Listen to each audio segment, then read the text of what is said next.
What's going on, fellow equippers? Tony Palo here, Equipping for Life. There are two reasons why a leader would not delegate. All right. I'm talking to leaders. I am talking to CEOs. I am talking to pastors. I'm talking about a leader, a president of any organization. There are two main reasons why you would not be delegating. The sound in my voice, I want you to hear this. The first reason would be you're afraid that you're afraid that somebody can do it better than you. And you know what? That's a possibility. Somebody doing it better than me, I don't want anybody outshining me, so I'm not going to delegate. Reason number two would be I feel like that I can do it better than them, which, man, that's possible as well. Okay. Really, there's another reason why, I've heard some leaders say, well, I don't have anybody to delegate to. Well, if you don't have anybody to delegate to, you're not a leader, but that's another talk show. Talking about the two main reasons is you're afraid somebody's going to do it better than you, or you can do it better than them, which leads me to my main point here.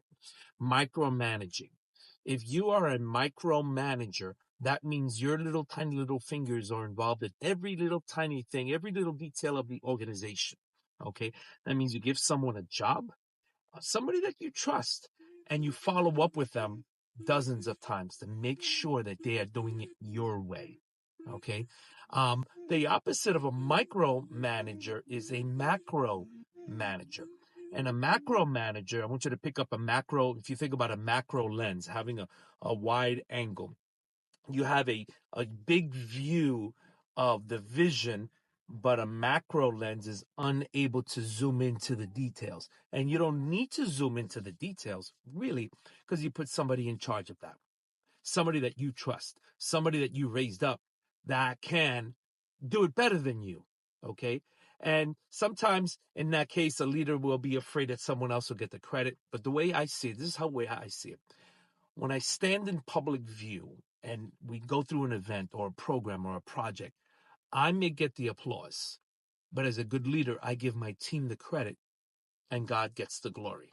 Did you hear that? You hear what I said? I'm going to say this again. So typically what happens is that when we put on an event, a huge service, whatever, I get the applause. But I make sure my team gets the credit and God gets the glory.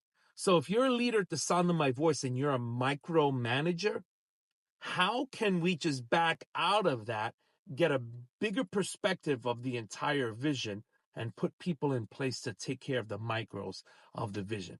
I'll see you guys later.